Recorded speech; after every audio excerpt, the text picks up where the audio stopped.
Give us a king. I wish God would have said to him, I'm not going to give you a king like every other nation because I love you too much. But he did.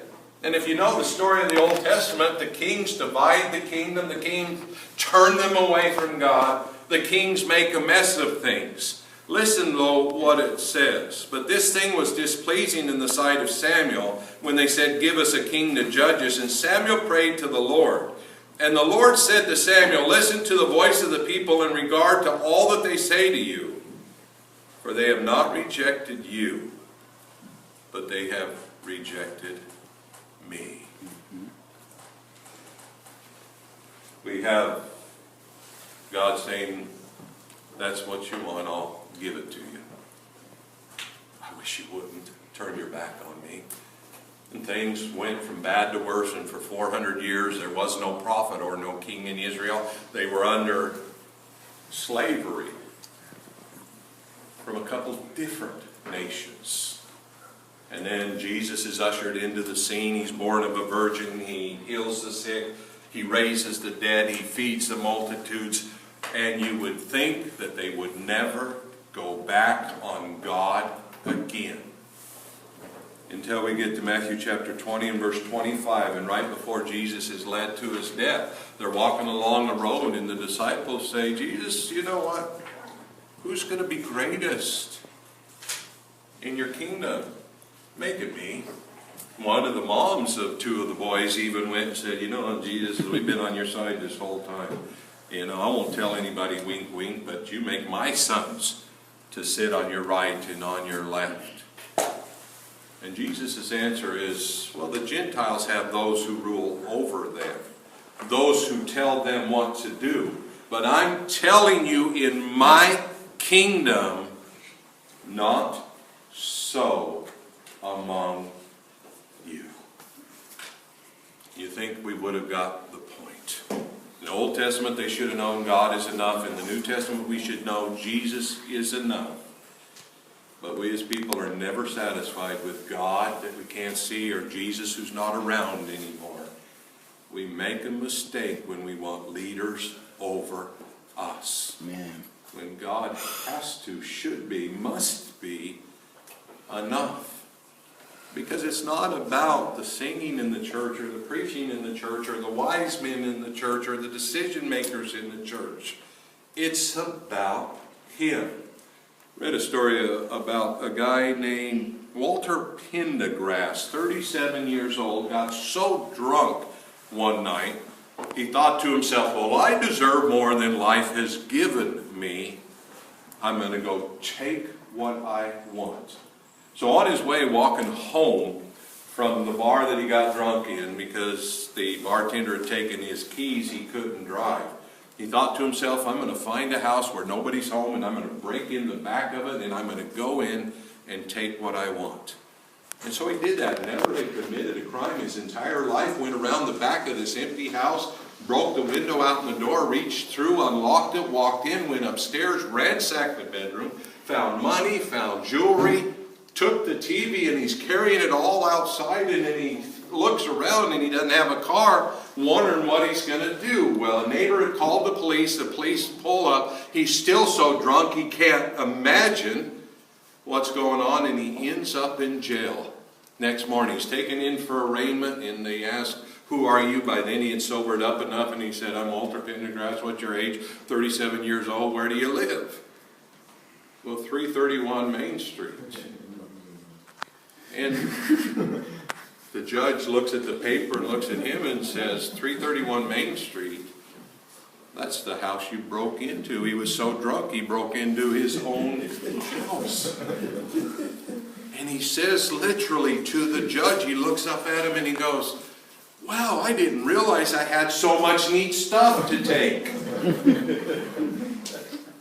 See, the problem, when we get drunk with life, or we get drunk with power, or get drunk with authority, or wants, or wishes, we don't realize how much we have here. That's right.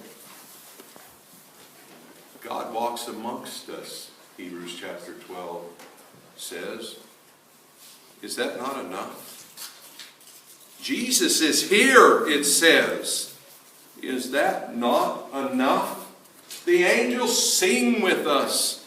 The saints visit with us. Is that not enough? But most, if not all, of the congregations I've ever been in, you know what their answer is? No, that's not enough.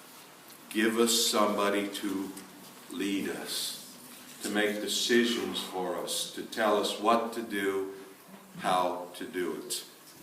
In the Old Testament Hebrew, and it's the same way in the New Testament Greek, the languages of the Bible, there's ways to show emphasis.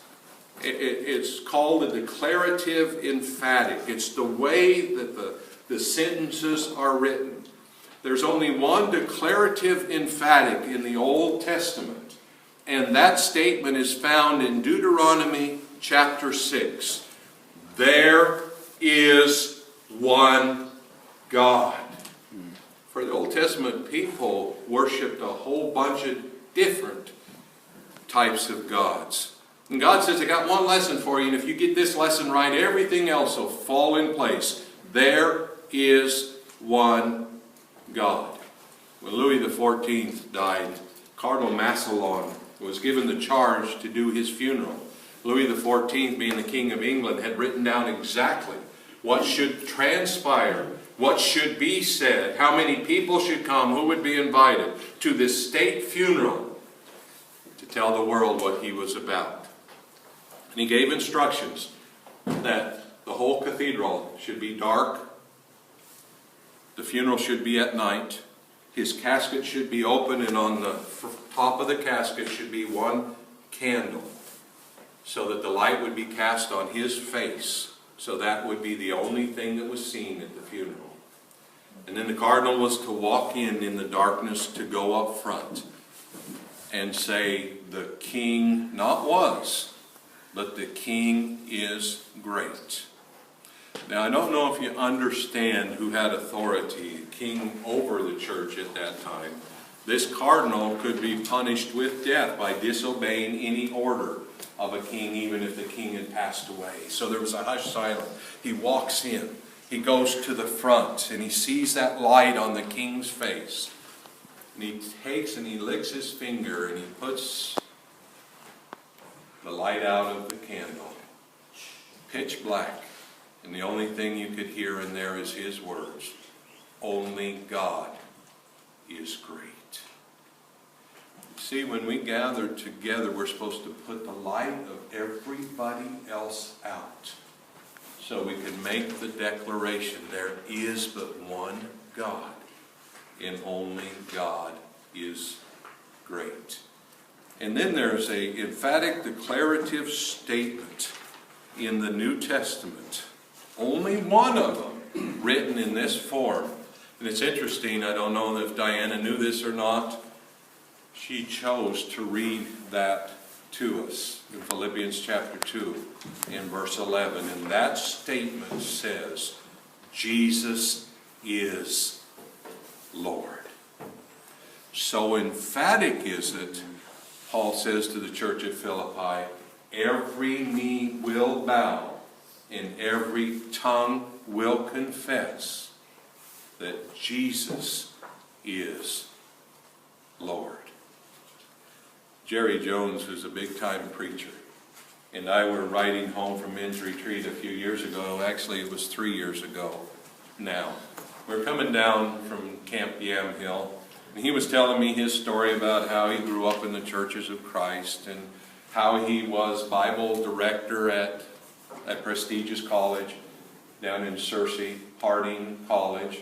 And he said at that time, I did more than 35 meetings a year. He was much in demand. And he said, but I didn't find what I was looking for. So he left the heritage of the Churches of Christ and went with the Boston movement, became an elder. Moved to Boston, became an elder in that church because they were baptizing people and changing things.